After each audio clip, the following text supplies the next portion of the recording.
Welcome, everybody. I am so excited to have you here today. Welcome, welcome, welcome. Welcome, Andrea Friesen. Michelle, welcome. Welcome, Amy, Amanda. Liana, thank you so much for joining us. Amy Donahue, thank you for being here with us. So excited to have you. Emily Green, thank you for joining. And Garrett and Kevin. Amy running. We have several Amy's. So Amy, you didn't let in the new Amy. I just had to let her in. So thank you all so much. Anna, you were able to join us. I see you're in the car. I hope you're I'm not. I'm in a taxi and then I have to get out, but I'm here All right. for Yes. as long as I can be. Okay. So glad you're here. Deborah Miller, thank you for joining Me us. too. Matthew, thank you so much for being here. John O'Toole, thank you, thank you, thank you. Thank you so much. This is so wonderful. Christian, thank you for joining us. So excited to have all of you. Hey, Rick, how are you? Glad to see you. So welcome, everybody. Everybody knows how much I love doing this Lunch and Learn, but today's my favorite day because today is our award day. And so I am just thrilled to have all of you here. And I'm going to, let me just close the screen. I'm just going to give folks another minute or so to get in so that we can have everyone here at the same time to join us. So I hope that everyone's had an amazing month, a fabulous, fun-filled, joy-filled, learning, growth kind of month. And we'll see what happens today. We have Christopher Adam Williams, who's joined us, and he is going to be sharing his art with us, along with us handing out our awards for the year. So thank you, everyone, for being here. And I'm just so grateful to have you all as part of my Race Healer family, part of my community.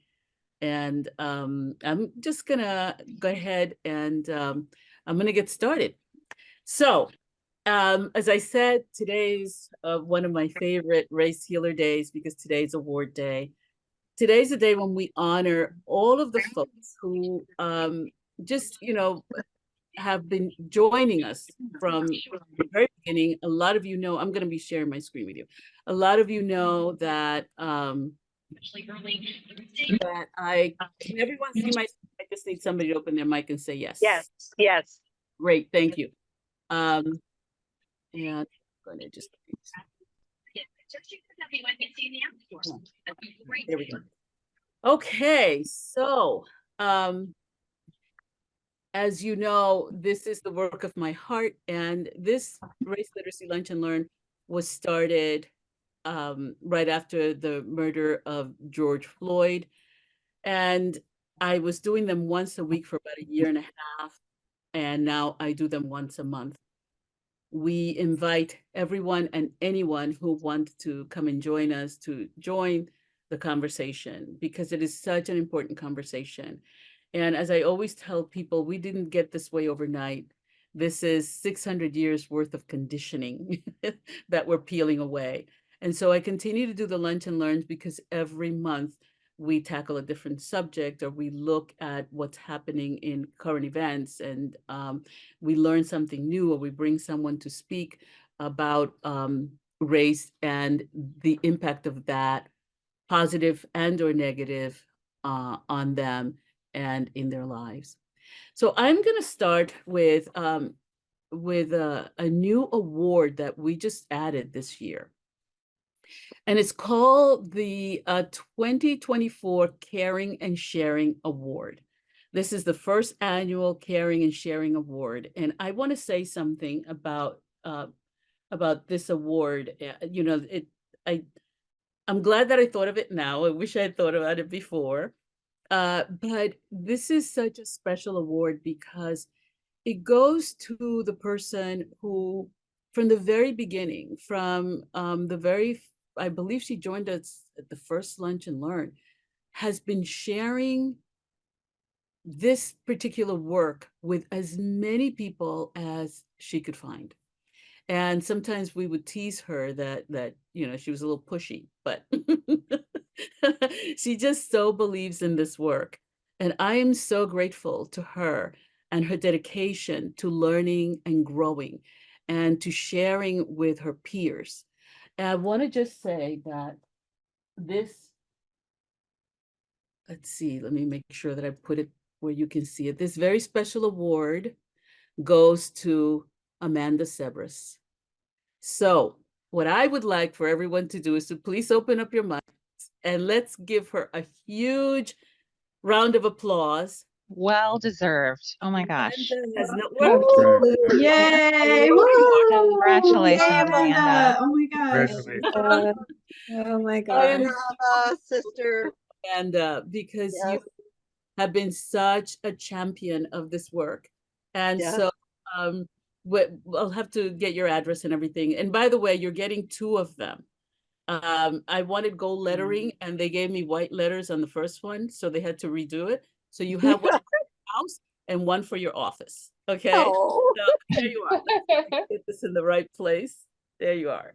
Oh, brava. All right. That's beautiful. So I want to say, I'm going to go back to sharing my screen again. Let's see, let's optimize because we have a video. I don't know why this is. Give me 1 second. I don't know why it's not letting me optimize. That's so bizarre. It's never done that before. All right, I'm optimizing the sound, but it's disturbing that I can't optimize because I have a video. So let me try it again. All right. It's so weird. Yeah, it was letting me optimize earlier today. So anyway, if the video goes hooey, just know that we're going to send you the recording of this. I actually am recording. So, and so I apologize for that, but here we go. There is a better picture of the award. Okay. Oh, that's beautiful, Amanda. So beyond the thought that it takes a village, the reality is that when it comes to healing from our hundreds of years of racial conditioning, as Einstein said, you can't solve your problems with, this is how I paraphrase it, the actual quote is on the screen, but you can't solve your problems with the same consciousness that created it. So it takes time and dedication to create a new consciousness. It just does. And so my thing with this work, with DEI work in general, diversity, equity, and inclusion work, is that very often organizations sign on or they want to bring in a speaker and they do it once a year, twice a year, if they're lucky. And then they just kind of let it go. When we're going to make change, we have to be consistent, which is why I do the Lunch and Learns every month. We have to be dedicated to that change. And that change is not always easy. It does take a new consciousness to change a culture, whether it's a corporate culture or whether it's the culture in your neighborhood. You can't do it with the same consciousness that created the problem. So I'm always really humbled by folks who are so dedicated to this work. They show up every month. They do the inner work, which can sometimes be difficult and challenging, because what we're doing is we literally are creating a new consciousness. It takes time and it takes energy. I created the Race Literacy Award because I wanted to honor people who take that time to make the changes within themselves that impact the people around them. Not only does that change mean something to you, but it also changes the way you do your work, the way you greet your neighbors, the way you act, react, and interact with your colleagues. This work is so important. It changes lives. So I am so grateful to have this awardee, who were also the awardees last year, receive the 2024 Race Literacy Award. I am grateful and thankful and excited to present this to Bora Architects and Interiors. Bora is a leading architectural firm based in Portland, Oregon. They are distinguished by putting design excellence in the service and in the service of the community and the service of the country. They are doing this alongside becoming more equitable in the way that they do their work. Bora is dedicated to advancing DEI and has been a loyal sponsor of the Race Literacy Lunch and Learn since 2022. They were the recipient of the Race Literacy Lunch and Learn Award in 2023, and they are the recipients of the award this year in 2024. I would like for us to hear from them why they keep coming back to this program. So I'm going to share my screen again. Yeah, let's see if I can, it's still not letting me optimize, but anyway, all right.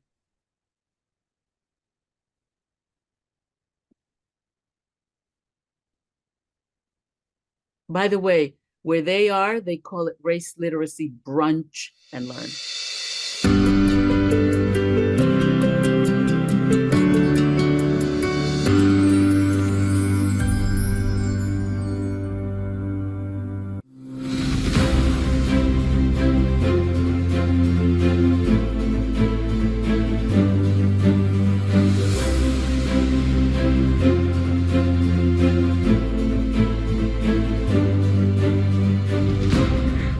Hello, Milagros. I wanted to make this video so that I could say thank you. Thank you for opening my eyes. Thank you for exposing me to more history. Thank you for making me reconsider really everything that I have known about race and about so many aspects of our culture that have really deeply embedded and ingrained structural racism at their heart. And I am grateful to you for opening my eyes and for encouraging all of us to be open to talking to lots of different people, even those who don't agree with us, that hatred is not the way, that it is coming together and sharing and love, honestly, and just sort of a respect for the human condition and the humanity that each of us brings to the table. I don't quite know how to do that yet. It's very hard, but I am inspired by you and your lifetime quest to do that. And I am inspired by you each time that we meet. And I feel like I learn something new every time we meet. So I'm so grateful to you and happy that you continue to do this work and that Bora can be there, that I personally can be there, but also all of my colleagues can be there to have these conversations and move this really, really important work forward. So thank you for who you are and what you do. And come see us in Portland sometime. Take care. Hello, my name is Michael Tingley, and I look forward to the Race Literacy Brunch sessions every single month because they provide an opportunity for us to explore a set of issues that we don't talk about very much in our day-to-day lives. It's a place where I get to engage in really deeply meaningful conversations around significant issues that really help build bridges and better connections and a better understanding of the world we live in. Milagros leads these conversations in a way that is both challenging and kind. She asks us to confront some of these issues that are a challenge in our society, but she does it in a way that also builds on and increases a sense of our shared humanity. For me, this has been a process of both growth and discovery as I learn more about the history of some of these important topics that are underlying many of the issues that our society is grappling with and confronting today. So it's been a great experience. Hey, how's it going? My name is Keevan Collier. I am so thankful to be a part of these monthly meets here with Bora and Milagros and all the rest of the people that are here visiting each month. It has been so transforming as far as seeing the person that I am, understanding my culture a lot more, and having the place to actually talk about these things and with my coworkers. And it's been really heartwarming and powerful. Those are the words that come to mind. And I just want to say thank you to Bora for taking the initiative to have these meetings be a part of our work life. It has been so good to know that I'm seen, that I'm heard, and that other people can be seen and heard as well. So thank you, Milagros, and thank you for the team for coming together for this. Hi, this is Kate with Bora Architects, and I've been with the firm about 2 years, and one of the reasons I was drawn to working with Bora is because of their work in equity, and what a gift it is to have these race literacy brunches every month with co-workers and learn a lot more about each other's lived experiences and other cultures. So I just want to say thank you so much to Milagros and her race literacy team, as well as Bora's leadership for bringing Milagros to the studio and having these deep conversations in safe spaces.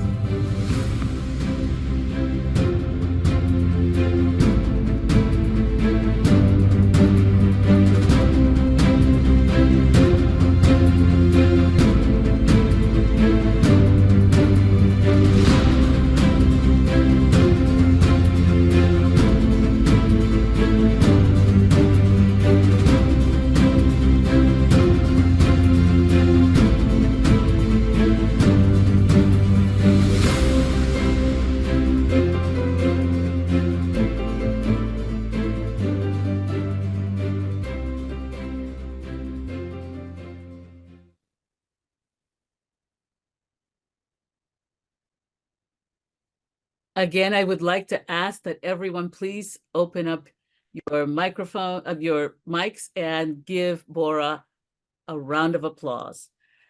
Well deserved. Yeah. Awesome. Awesome. Thank you, thank you. Beautiful. Amy, would you like to say something? Well, just that we are grateful to you so much every single month. I think you make us think about things in a very different way. As I said in the video, I learn something new every month. I've been able to visit with you in Washington, D.C., which was wonderful, and I hope to do it again soon. I also want to really thank Amanda, our other award winner today, because she connected me to you and really started this whole process. So really, really grateful to both of you for helping us to kind of get on the road on this journey. Thank you. Thank you so much. I'm so excited, and congratulations again. You guys are amazing. I also want to thank Philippe Phillips because he's the one that made the video. And I'm really grateful to him for his assistance and his help. So take a nice deep breath and blow it out and let yourself be present as we meet our guest for today. I am so excited to have you meet the Black Da Vinci, as he is known. Christopher Adam Williams is a visual artist whose practice utilizes portraiture and figurative painting to convey complex narratives, including that of race and gender. As he says, my art practice focuses on Black joy, a spiritual feeling that has uplifted the African diaspora through countless trials and tribulations in the quest for freedom and equity. The concept of joy and liberation emerges directly from the historical context of struggle and oppression, yet always striving to be respected and fully seen. Welcome. I am so excited to have you with us. This is such a treat for us, Christopher. And I'm just so grateful to have you here. It's an honor, and thank you so much for having me here, and to all the wonderful friends and family that are on the Zoom. This is so sweet. This is cool. One of the things that I would like to start with is asking you, what made you become an artist? What was your thing Ooh. that sort of, yeah, like what brought you to this? So it is, and I don't share this anymore too often, so I'll share this with God. It is pretty dark. Um, so there's a church in Modesto that I was a part of. And there was this young girl that was getting bullied. This was a multiracial church. And this guy was antagonizing her with a knife. And so I stopped and I said, "Hey, leave her alone." He said, "Shut up." And he went like this to me. He made the knife motion. I put my hands up and I got stabbed. Got stabbed in my left hand. And I have this scar, permanent scar in my hand. And it was at church, believe it or not. And like my whole world crumbled as a 10-year-old little boy. I couldn't use my left hand. My dad lost faith in the church for a moment. And the whole family was just devastated. But the one thing my dad did is, we were young, poor Black family, in the valley of California. And the one thing that he did, he goes, "I didn't teach you to hate." He goes, "I didn't teach you to hate, and I taught you to love." And he put a box of crowns in front of me, or crayons. I say crowns. And with a big stack of paper from Circuit City. He took some paper from Circuit City where he used to work at the time. And I just started drawing. And I just started drawing people, and just started drawing things. And that was like a form of art therapy, because I had my left hand in a sling for years. Couldn't do sports, couldn't, play video games like the other children. And so, I just drew. And that's how it all started. It was my father, putting art supplies in front of me and says, "Create something." So I love that. I love that. Fathers in art supplies. I still remember the first time my father took me to an art store. I must have been like 4 or 5 years old. yeah. And I still remember the smell of the color pencils. Oh, yes. He That's took beautiful. me to an art store to pick out art supplies, and it was so Oh, much fun. Yeah. Fathers in art. I love that. That's wonderful. So right now you're teaching. So yeah. tell us a little bit about where you are right now and what you're doing. So based in Philly now, I teach at Moore College of Art and Design, which is predominantly all women's school, which is like phenomenal. And these young, talented women are, really creating something special, from fashion to illustration to fine art. They're really setting the bar for art in the new generation, and I'm just glad to be a part of it. So I teach in the illustration department and the foundations department. So they keep me on my toes, and it's just I was telling Malakos earlier that I just happy to get up in the morning, set up my classroom, and just really, just teach and have fun. So it's joyous. Yeah, I love that. Not only are you joyous, but the focus of your art is Black joy. Yes. Tell us about that and what that means to you, and how it shows up in your artwork. Yeah. Well, thank you. So I started focusing more on Black joy around Breonna Taylor, and that senseless act. And I just didn't want to focus on pain in my art. And we are, being a Black artist, a lot of us are kind of stereotyped into, painting things that are kind of hard and really, really, sensitive subjects. And I wanted to focus on creativity. Like, we're chess players, we're dancers, we're musicians. We have a mom that, is just a, beautiful singer, to a hard worker or corporate. So I wanted to really dive into the African diaspora in a different way, and tell stories about the Black family, about Black intellect, about Black creativity. And sometimes you do have to talk about the harsh things, but I really wanted to show the African diaspora in a different light. And that's how I started to focus on Black joy. I love that. So tell us about that piece behind you. Oh, okay. This one right here, I'm doing a chess series, and I'm picking chess pieces, and I'm using people in my life, depicting them as like a queen, for example, or a bishop or a rook. And this is my wife actually posed for this piece. I really love it. And her beautiful red hair. So this one's titled The Queen's Gambit. It's 60 by 40, oil on linen. Still a little wet back here. I'm cleaning up the edges. But I just love portraiture. I love people. I love the figure. And I always want to depict the Black body in a beautiful setting. So I love that. Yeah. Yeah. Because so often the Black body is not depicted in that way. yes. Having you focus on Black beauty and Black joy, it's such a treat. It really is very special.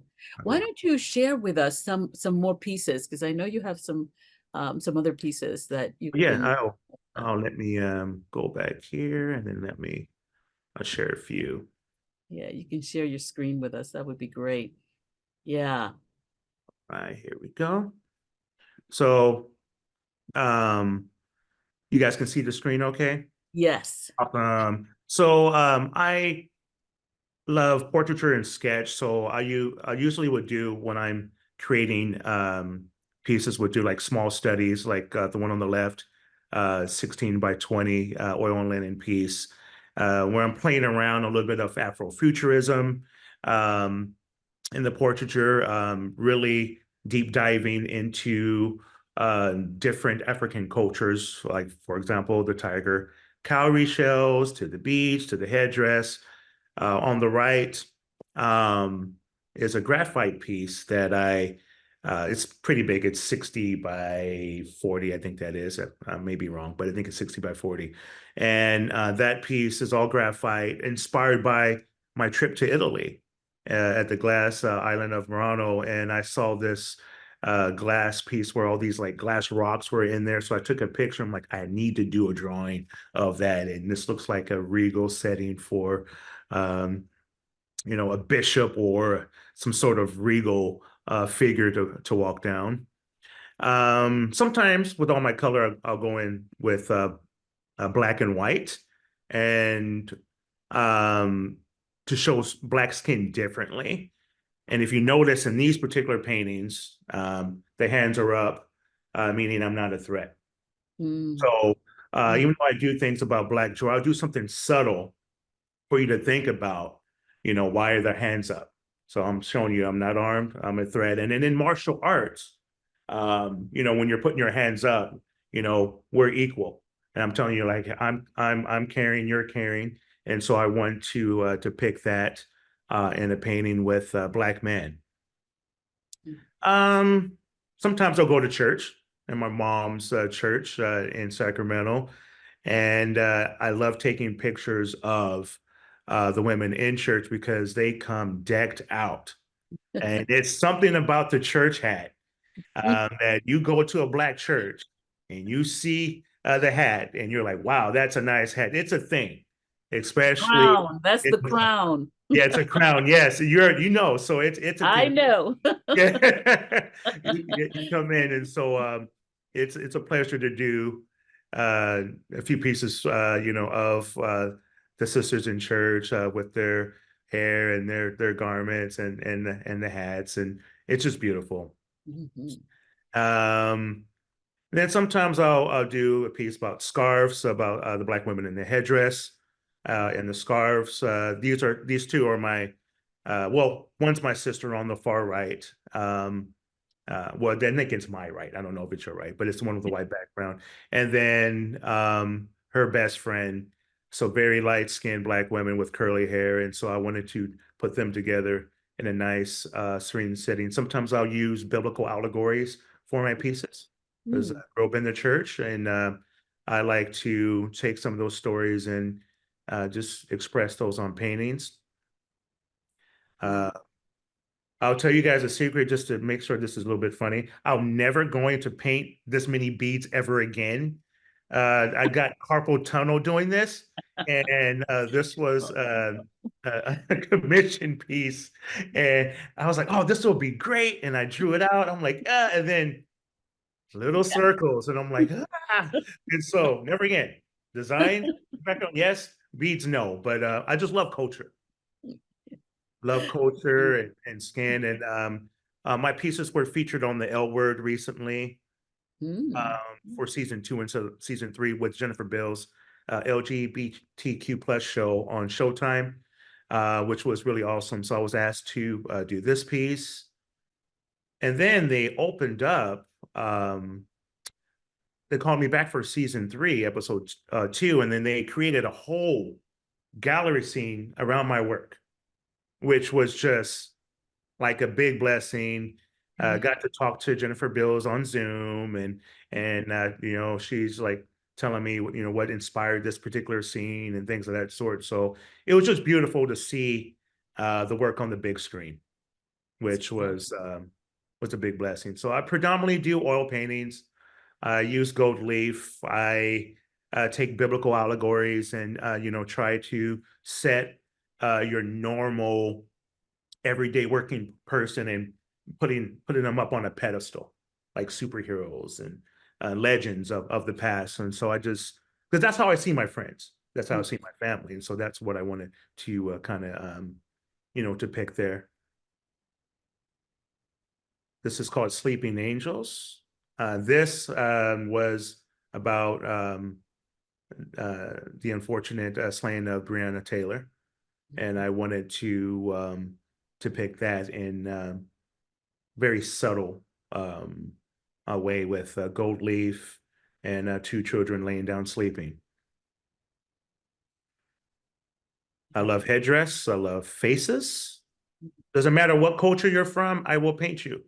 I just love, that's how we learn about each other. And that's what I tell my students, that art should be about empathy and about learning. And you know, how else would you learn about a culture if you don't immerse yourself in that culture, don't eat the food, or you're not willing to, you know, learn about cultural dress, learn the language. My Italian sucks, but I did try. They love me for that. And last but not least, this one's titled Heavy is the Crown. And this is a series that I started regarding Black women and their hair. And this is my friend Jennifer, who has very, very lovely long braids. And she's Haitian American, first generation here. It's just very lovely. So that's some of my work there. Really powerful. Yeah. Amazing work, Christopher. Yeah. So where are you with your art? Now I'm going to open it up so folks can ask you questions and we can have a conversation. Like, what's your vision? What would you like to see next with your art? What would I like to do next? Oh, I apologize. Hold on one second. There's something playing. So let me just okay. Let's see. It was Anna. I muted her. I muted her. Oh, okay. Okay. All right. Did Anna Almost mute canceled the another recording. Anna? No. Okay, so sorry about that, Christopher. So yeah, so talk to us about what's next with your work. So after this particular chess series, I want to take a trip around the US, and this is something that I'm going to get funded by my school to do, which is going to be really beautiful. So they have funds for professors to actually, you know, take a trip, do something with their artwork in regards to this. But I want to travel and discover Black joy. And it's not necessarily just like, you know, Black joy, just me being Black, but also discover other cultures, indigenous cultures, to our Latinx community, to, you know, just different towns, to just go around and say, hey, what's your joy? And I want to tell the story through painting. And so this may be a year or two about, trying to gather enough research, gather enough, photographs and things of that sort. But that's something that I really want to do is, we need more joy, especially in this time. We need to celebrate each other. We need to really, appreciate our differences and culturally and spiritually. And, what better to do that than art, I think. Oh, absolutely. Absolutely. Yeah. Yeah. There's I wrote a documentary that I haven't done anything with called Documenting America Healing. And it really is about, just creating a visual document of what it's like, what it looks like, what it feels like, and that kind of thing. So I completely understand where you are with wanting to bring forth the Black joy. It's extraordinary. Thank you so much. I am going to change my view to gallery view again. And I'm going to ask those of you who have questions for Christopher to just chime right in and ask your question. You know how it goes around here. You just open up your mic and start talking, because I don't see the other screens necessarily. So just go for it. Anything that you want to say. You don't have to have a question. You can just make it. I have a comment. Christopher, if you ever paint Milagros, that blouse is beautiful. I know, it's fantastic, right? Okay. No, I'm just pointing that out. Right. High fashion in the house. It is. Your next painting. Well, thank you for offering me to become a model. Yeah. Thank you, Rick. Thank you for appreciating my Black beauty. Yeah, there you go. There you go. That's I awesome. love it. That's wonderful. Thank you. Questions, comments? I am just so glad to have you here. Your work is so powerful. Thank you. And yeah, it's heart touching. It Thank really is.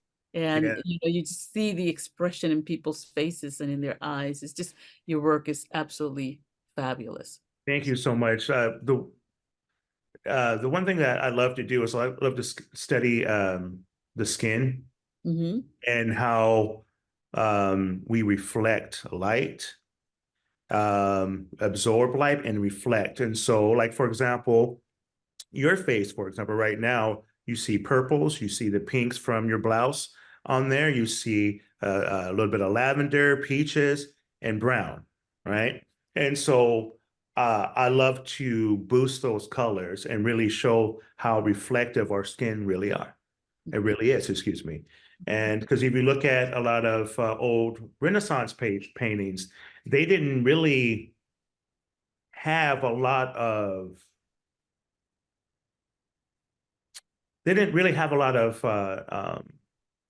technology as far as like getting the colors, getting the bright colors that we have today. Didn't have the synthetic colors that we can use for skin. So they use burnt umber, yellow ochre, burnt sienna for our skin. So when you look at us in the Renaissance, we're like, oh, we look kind of muddy, right? But they did have all the lighter skin tones, but they weren't thinking about reflection. They just saw dark skin.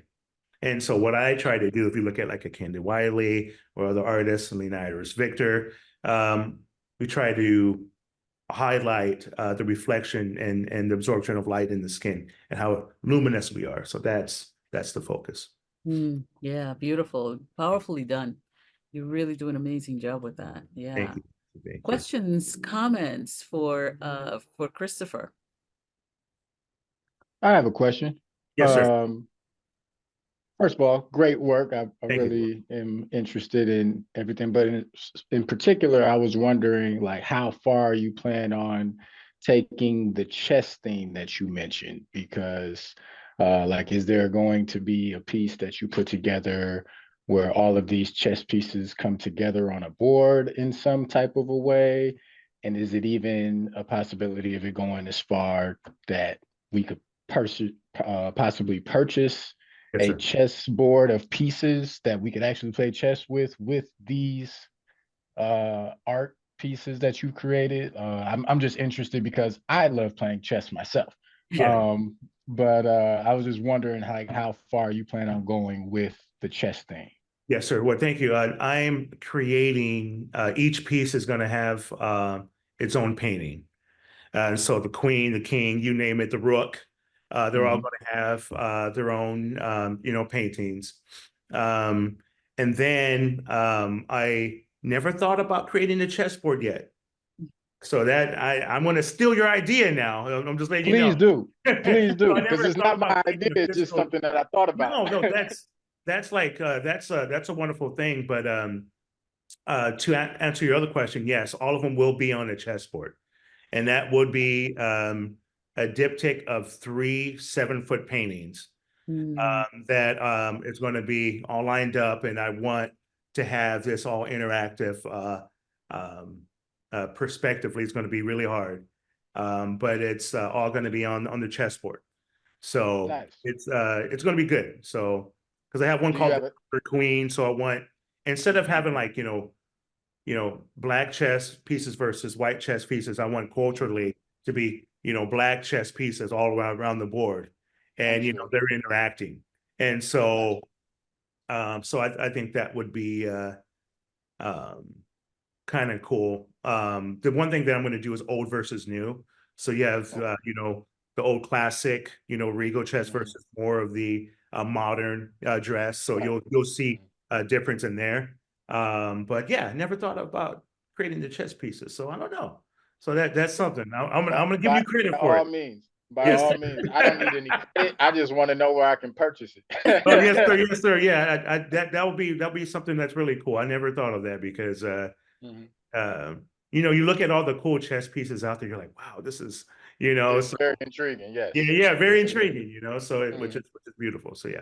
Yeah. Indeed. Thank you so much. Thank you, Jamal. Great idea. I love it. Yeah, that's a really good question. Really good question. Sarah Ray. Jamal, I did not know that about you. I learn something every day about you. So we're gonna have to get a chessboard for the office. Please do. Please do. Maybe I'm sure like Miguel plays. I think he's on here too. Maybe you guys can have a thing. But Christopher, amazing work. Thank you so much. What do you or how do you hypothetically loan pieces out, or I mean, hypothetically, Yeah. an office might have a large gallery space that's looking for hypothetically pieces. And who would hypothetically host a big opening and Yes. do all of those things like that if you wanted to come Woo! visit us in Portland. Love it. Well, Love it, love it. hypothetically, I would love to go to Portland, but no, Portland's great. Yes, that's not a problem. I have a nice shipping company that can pick up and ship work really, really fast and secure. So yeah, that's not a problem, and that would be a great honor if that opportunity does arise. So, and plus in Portland, my favorite painting company is there, Gambling. So, it's always an excuse to come, down there. I love that place. So yes. So, but no, it will be a great honor. Great. Love it. Thanks, Sarah. Yeah. Amy, did you have your hand up? Amy Verbe. Yeah. Hi. Hi, Christopher. Hello. I find your work really moving and beautiful. And I was really intrigued by the comment that you said that you're teaching the next generation, and you're like, what you're seeing is really I feel that like you're really moved and inspired by the next generation. And I'm really curious about that. Like, how do you feel like you can help shape them? How do you help shape them? Like,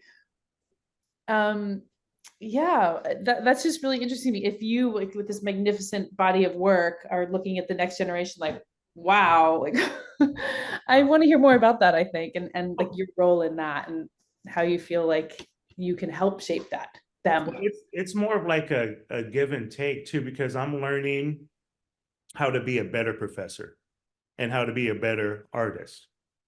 Because I could sit up here all day and just paint, right? And I don't have to explain what I do and how I do it. Now in the classroom, I need to explain, what steps I took to get there and all that stuff. So that in itself is teaching me patience And it's, also reflecting on what I didn't get when I was in grad school, when I was an undergrad. And so how can I, try to push them in the right direction? And so that's me trying to, I don't know, just be a better person in general. And it's a lot of growing. They're keeping me on my toes because the new slang, new views, right? Gender roles and all that stuff, they're keeping me up to date. That way I'm still my best self. They're still their best selves. And so that's the give and take from there. The one thing that I want them to realize is, coming from a strong Black household where my mom was equal leader with my dad, my sister is very strong, is that they can do it. And it's not, they don't need a man to, if there's any obstacles, and if there's any, mansplaining, or anything like that. I love to mansplain in there, just a joke with them. But that they can overcome any obstacle, and they're just as good as the men, if not better. And so I learned a lot of creativity from my mom. I learned a lot of creativity from my dad, and I let them know that I had a, father that was always around. My mom was always around, and, you guys could do it. My sister, she has a beautiful family, and she's strong, and you guys could do it, and all that good stuff. So that's, the little bitty knowledge from a male's perspective that I can give, and they give me a lot from their perspective, which is fun. It just makes me a better person. Hope I answered that kind of okay, but yeah, it just makes me a better person, and it's a blessing to get up and be around these young, talented people. Yeah. Thanks, Amy. Emily Green, and then Kevin. Emily? Trying to unmute, sorry. Yeah. You had sort of started to address it a little in your comment about limitations of historic pigment, but art history tends to be very Western centric if it's unless we're looking at ancient cultures. Yeah. Who inspires you? Ooh. Where do you get your inspiration? Sounds like you do draw from maybe Eurocentric sources, Renaissance, but also what other artists, white and non-white, are you looking at? Yeah. Well, funny you should ask. I follow Black aristocrat art on Instagram, and these lovely ladies. There's 4 women who run this Instagram page, and they will show you all like Black portraiture throughout history, which is like fantastic stuff that I didn't know. I was like, holy crap, this is crazy, right? And so I follow them for inspiration in some of the historic aspects that I don't have access to. One of my favorite artists is Lena Iris Victor, because of the gold leaf that she uses, the way she depicts Black skin, and her beautiful Majorelle blue that she mixes in her paintings. Favorite painter of all time is John Singer Sargent, because of the way he paints and how fast he paints the figure and the clothing and how loose it is. So that's one of my favorite painters. As far as historically, I look to a lot of Ethiopian influence, Tanzanian influence, and the Moors from back in the day, because they did come over to Sicily. They did come over to Portugal, and they conquered it for about 700 years. And when you go over to Sicily, you see a lot of Islamic street signs and all that stuff. And that inspired me to dig deeper and to look at the art and the colors and the culture and all that stuff, and really get enamored by Portuguese painters that you don't really see in history and things of that sort. So that is the basis of like, my inspiration and things of that sort. Thank you. Thanks, Emily. Kevin. You're on mute, Kevin, just so you know. Okay, great. You on there? Can you hear me?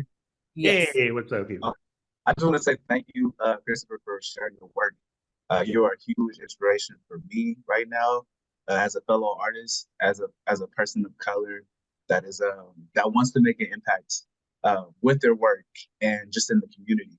So I just want to like thank you for acknowledging like the Black joy, because that is something that I would love to radiate and continue to showcase within my being, and wherever I go, I make sure to take the joy that was within me and put it everywhere I go. So I just want to acknowledge your work. It's such an honor to be in this meeting and to embrace it. So I just want to give you your flowers and just want to just continue to say, continue to do this and share your work, create great work.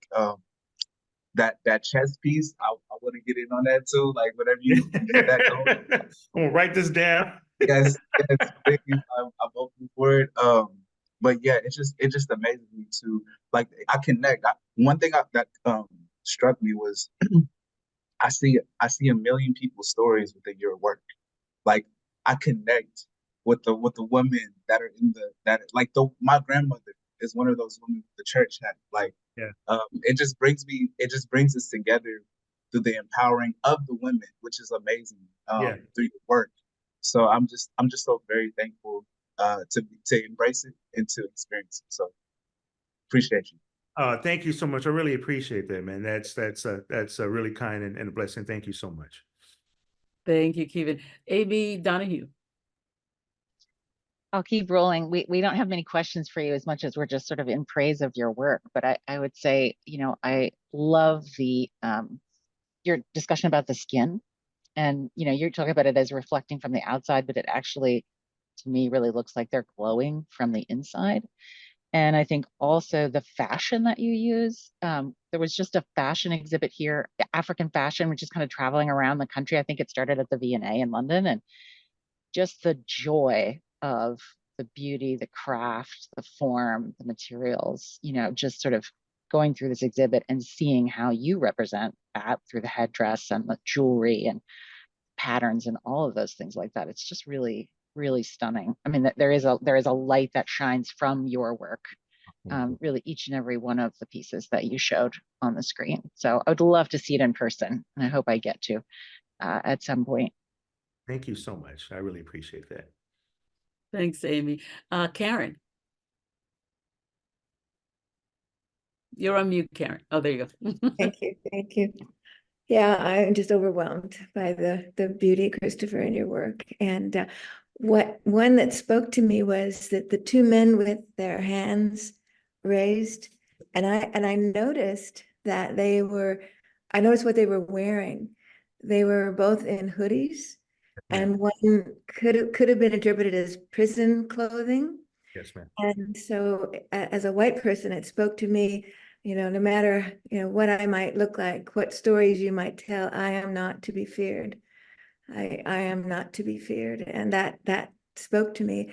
Then my last part of my question is, if I wanted to purchase a print of that, do you have a website that I could? Yes, ma'am. Thank you. I do have a website.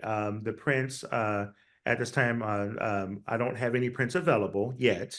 That's something I'm going to talk with Miss Andrea if we're going to do prints. But yes, I will give you my information, and we will definitely keep in touch on that.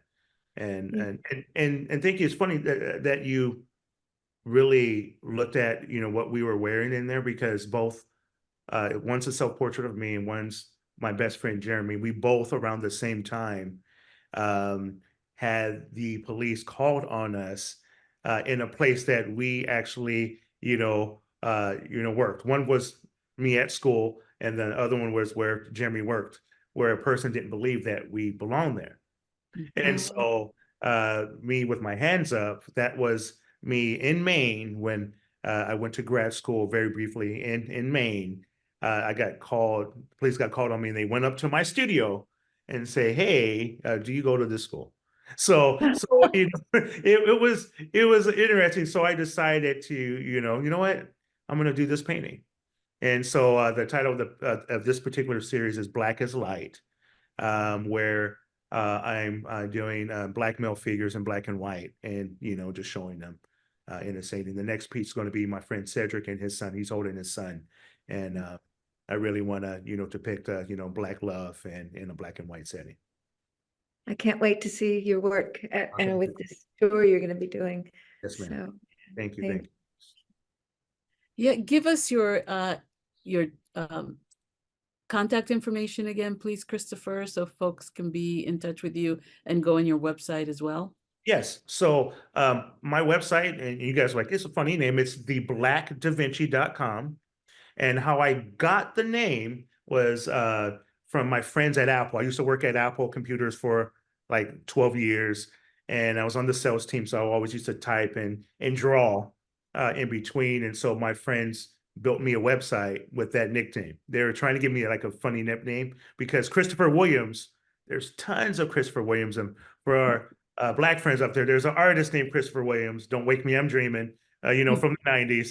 And so, but yeah, so they came up with a nickname and it just stuck in Sacramento. And I've been called the Black Da Vinci ever since, which is like really funny. So Christopher Williams, the Black Da Vinci, but theblackdavinci.com, or on Instagram at the Black Da Vinci. You could definitely give a follow. I'll type it in the chat here. Yes, that's perfect. Thank you. Yeah.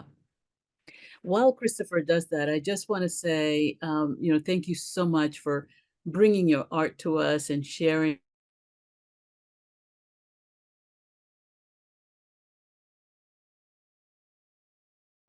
Thank you.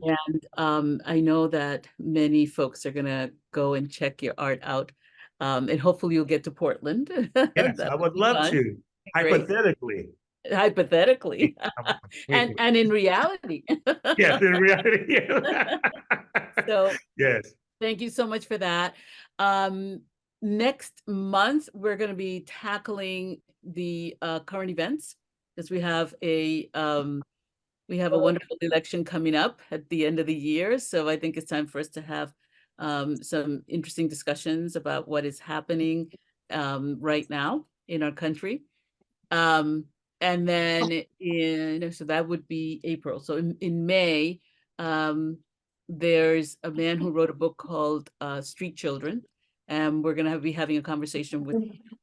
So I am really excited, and you guys have to just give me some time to catch up with putting up all of the lunch and learns since I lost my assistant to a real job. But anyway, I won't complain. But I look forward to seeing all of you next month. Christopher, thank you again so much for being with us. So grateful for all that you shared.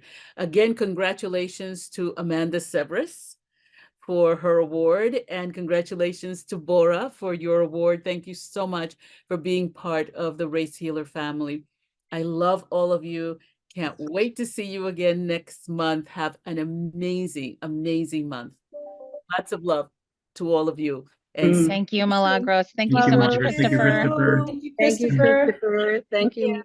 Thank you. Milagros. Great month. Good month.